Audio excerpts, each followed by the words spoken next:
Minimalism is cool until you realize it means giving up everything you love. I woke up and decided to declutter my life. Goodbye, gaming console. Farewell, snack stash. I tossed out half my wardrobe, deleted apps, and tried to live like a monk with a Pinterest account. Within hours, I regretted everything. No background music, no late-night snacks.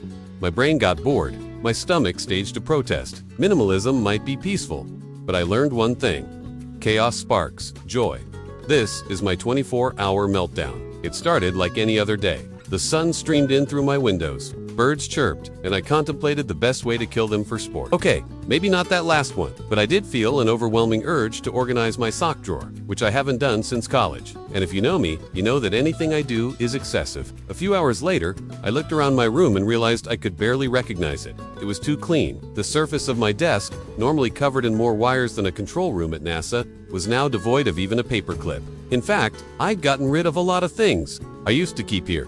My Xbox was gone, replaced by a yoga mat. I'd taken off all my band posters, swapped my comfy gaming chair for a wooden stool, and replaced my bed with a meditation cushion. I felt enlightened. Or maybe that was just the chamomile tea talking, but this Zen den was all because of a dare. My girlfriend and I were watching a documentary about minimalism. Now, being the ever-supportive and loving girlfriend that she is, her exact words were, "Shut up, you annoying little child. Why don't you try it?" So here I am, and I have to admit, it was kind of fun, at least at first. Minimalism meant starting fresh, shedding the weight of all my possessions and embracing the unknown. It sounded exhilarating. Sure, I'd have to say goodbye to my beloved Nintendo Switch, but I could see the appeal, a simpler, uncluttered life. What could go wrong? Turns out, pretty much everything. First off, I was starving. Minimalism, it turns out, is not just about decluttering your space, but also your pantry. Before I knew it, I'd tossed out stale candy, forgotten leftovers, and a can of spaghetti that looked like it predated dinosaurs. But then I opened my fridge and stared at the sad remains of a carrot.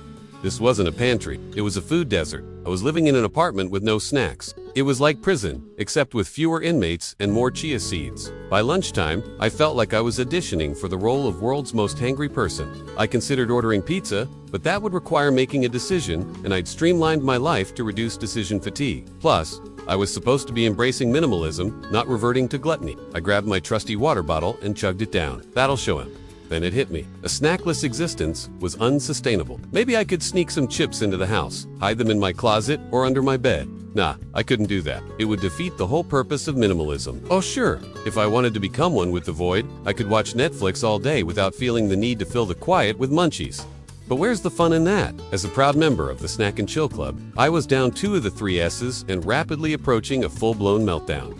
I had to get a snack. When I returned from the grocery store, I placed my bag of groceries on the counter and stared at it. How do minimalists shop? Do they just buy stuff they need and nothing more? What about condiments? What if there's a sale on hot sauce? Wait, did I already buy the hot sauce? My eyes darted around the kitchen, spotting a cereal box I'd forgotten to throw out. Oh, so maybe this wasn't such a great idea. But then I spotted a package of almond flour, and a YouTube video popped into my head. I could make some almond flour crackers. Perfect. They'd be healthy, they'd be crunchy, they'd be better than actual chips. Except I had no idea what I was doing. Turns out, making almond flour crackers requires not just almond flour, but also xanthan gum. Something I didn't have and wouldn't buy for a recipe I hadn't tested. Despite having access to endless information at my fingertips, I was stumped.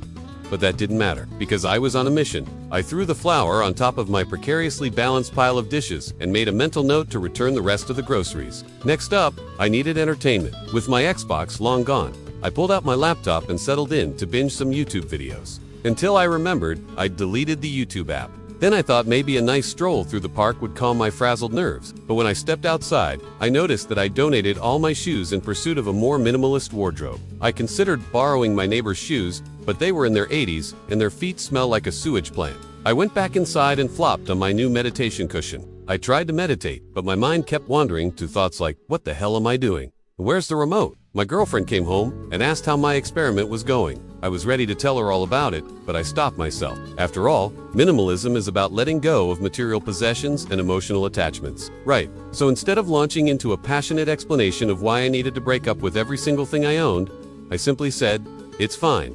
which is both true and a huge understatement. She bought me a pizza and we spent the night playing video games and laughing at how ridiculous my experiment was. But as the night wore on, I found myself strangely restless. I missed my comfortable bed, I missed my old clothes, I missed my gaming setup. I had given up so many things in the name of minimalism that my life felt empty. My girlfriend suggested I should write in a journal to get all my thoughts out. So I did, and while writing about how much I missed, my Xbox didn't seem like it would improve my outlook.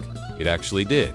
It turns out that sometimes we get so caught up in trying to simplify our lives that we forget the little things that bring us joy. Sure, decluttering your living space can be therapeutic, but sacrificing all your hobbies and comforts isn't exactly sustainable. You can't find peace by getting rid of everything that makes you happy. So, here's what I learned. Minimalism isn't about deprivation. It's not about owning less. It's about keeping what matters. And it's definitely not about ditching your entire personality to fit into a Pinterest box. After my 24-hour minimalist meltdown, I decided to keep some of my stuff.